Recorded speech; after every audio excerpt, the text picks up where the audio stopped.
Boa noite, você vai ver hoje no Tarek Notícias. A Argentina aprova a vacina da Oxford fabricada por laboratório indiano Serum Institute em caráter de emergência. O ministro Ricardo Lewandowski manda o governo definir ordem de grupos com prioridade para a vacina contra a Covid-19. Bharat Biotech da Índia diz que poderá exportar vacina contra a Covid-19 ao Brasil nesta semana. Liminar do Tribunal Regional Federal da 4ª Região determina que certificado de registro e licenciamento veicular voltem a ser impressos em todo o país. Irã começa a campanha de imunização contra a Covid-19 com a vacina russa Sputnik V. Piloto de helicóptero do acidente que matou o ex-jogador de basquete Kobe Bryant ficou desorientado no voo. Eu sou Tarek Lakes e está no ar o Tarek Notícias.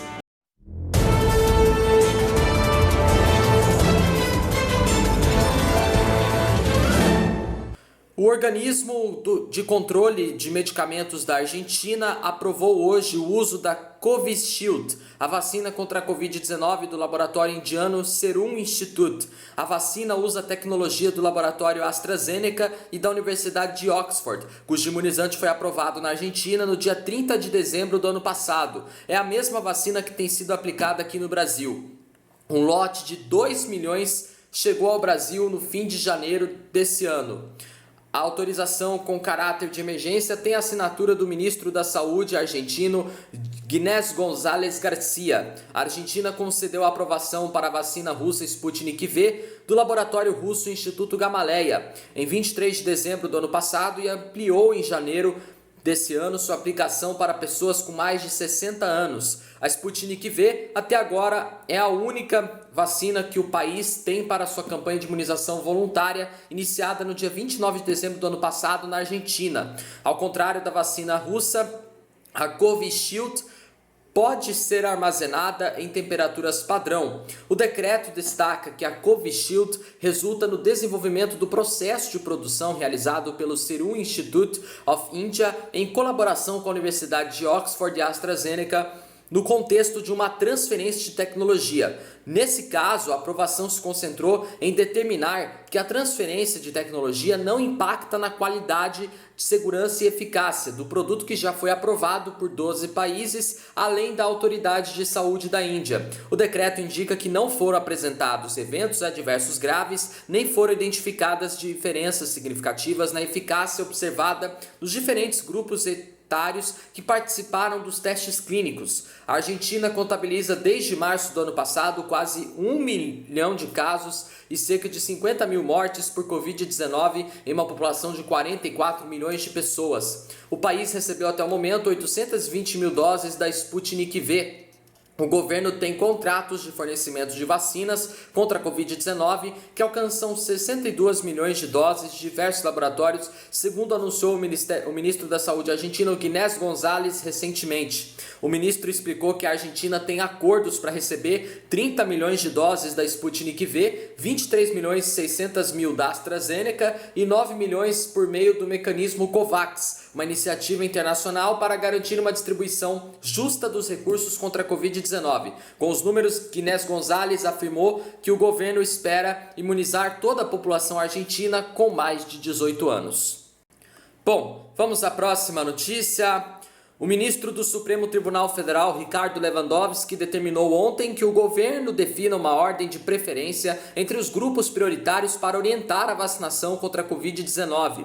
Segundo o ministro, essa ordem deve seguir critérios técnicos, científicos e a divulgação tem de ser feita em até 5 dias após o governo ser notificado. O Plano Nacional de Vacinação, atualizado em janeiro, afirma que 77 milhões e 200 pessoas pertencem aos grupos prioritários, incluindo idosos e médicos que atuam na linha de frente do combate à pandemia. Mas, segundo Ricardo Lewandowski, não está claro qual desses grupos deveria ser atendido primeiro em um cenário no qual as vacinas ainda são escassas no país. A ideia é que o governo organize essas populações em uma lista de preferência, utilizando como critério o grau de risco da Covid-19 a cada grupo. Segundo Ricardo Lewandowski, o pedido de esclarecimento desses critérios atende a princípios da administração pública previstos na Constituição. Ricardo Lewandowski apontou ainda que faltam parâmetros aptos para orientar a gestão da vacinação. Bom, vamos à próxima notícia. A farmacêutica Bharat Biotech da Índia disse hoje que provavelmente exportará sua vacina contra a Covid-19, a Covaxin, para o Brasil e para os Emirados Árabes Unidos nesta semana. A vacina foi aprovada na Índia para uso emergencial sem apresentar dados de eficácia de um teste de estágio avançado. A Bharat Biotech pediu autorização para realizar um teste da Covaxin no Brasil. Se alguma empresa brasileira importar a vacina da Bharat, ela não poderá aplicá-la até ter autorização da Anvisa. A importadora poderia trazer as doses, mas seria obrigada a manter a guarda das vacinas. A Precisa, que tem um acordo com a Bharat, afirmou que todos os procedimentos serão feitos de acordo com as normas. A Bharat Biotech já forneceu milhões de doses da Covaxin desenvolvida com o estatal Conselho Indiano de Pesquisa Médica, a campanha de inoculação do governo, que também está empenhado em exportar vacinas feitas localmente como parte de uma investida diplomática. Um porta-voz da Bharat Biotech confirmou à agência de notícias Reuters que haverá exportações aos dois países e que elas poderiam começar nesta semana. A mídia indiana já havia publicado a informação. Os resultados de um teste com 25.800 participantes da Índia serão divulgados em março de 2021. No entanto, a Agência Reguladora de Medicamentos do país considera a vacina segura e eficaz, apesar de críticas de médicos e especialistas de saúde. Um estudo com 26 participantes mostrou que a Covaxin é eficaz contra a variante britânica do novo coronavírus. A empresa ainda pediu autorização de uso emergencial nas Filipinas. A empresa forneceu 5,5 milhões de doses ao governo indiano e está vendendo mais de 4,5 milhões, segundo acrescentou o porta-voz da Bharat Biotech. A Índia também encomendou mais 10 milhões de doses da vacina da AstraZeneca ao Instituto Serum da Índia, segundo disse um porta-voz da empresa Reuters. O SI está fabricando a vacina principalmente para países de baixa e média renda. O SI é o Instituto Serum. As duas vacinas são usadas no que a Índia classifica como o maior programa de imunização do mundo para cobrir 300 milhões de pessoas até agosto, começando com profissionais de saúde e outros trabalhadores e chegando aos idosos e às pessoas com doenças pré-existentes até março. O Instituto Serum, que é o maior fabricante mundial de vacinas, já havia fornecido 11 milhões de doses à campanha de inoculação que cobriu 6.300.000 profissionais da linha de frente desde que começou a vacinação no dia 16 de janeiro. A Agência Reguladora de Medicamentos do país disse que a vacina Covishield do Instituto Serum é cerca de 72% eficaz. Bom, vamos à próxima notícia. Uma liminar do Tribunal Regional Federal da 4ª Região do Rio Grande do Sul determinou que o certificado de registro de veículo e o certificado de licenciamento anual voltem a ser impressos e não exclusivamente online. A decisão é do dia 1º de fevereiro, divulgada ontem pelo tribunal, e vale para todo o país. O processo segue em primeira instância e segundo o Tribunal Regional Federal da 4ª Região, a decisão está valendo provisoriamente. A Advocacia Geral da União, órgão que responde pela defesa do Departamento Nacional de Trânsito, DENATRAN, informou que não comenta decisões de processo em curso. O DETRAN do Rio Grande do Sul comunicou que ainda não foi notificado a decisão e salienta ainda que os proprietários podem imprimir por conta própria ou solicitar a impressão em folha A4 ao Centro de Registro de Veículos Automotores.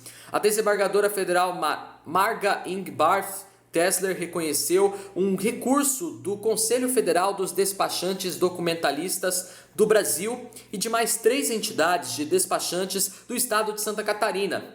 A concessão dos documentos exclusivamente agora de forma digital é prevista em uma resolução do Conselho Nacional de Trânsito. As entidades, no entanto, alegam que a medida contra a lei, assinada em outubro do ano passado pelo governo federal com previsão de 180 dias para entrar em vigor, o que acontece no dia 12 de abril. Um dos artigos da lei assegura a emissão dos documentos tanto por meio físico ou digital, de acordo com a preferência dos motoristas.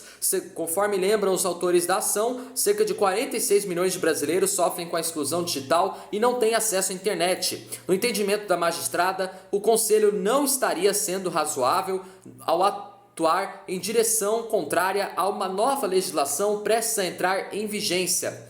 Agora você vai entender aqui agora os próximos passos sobre esse assunto, né? A Advocacia Geral da União vai partir no processo, deve ser intimada da decisão e assim que isso acontecer, a AGU deverá comunicar ao Denatran sobre a determinação do retorno da impressão e o Denatran, por sua vez, informa aos departamentos estaduais que passam a imprimir. Os motoristas poderão então solicitar o documento impresso. Caso a decisão seja revertida, quando o processo for concluído, a impressão deixa de ser obrigatória a partir da data de publicação da decisão definitiva.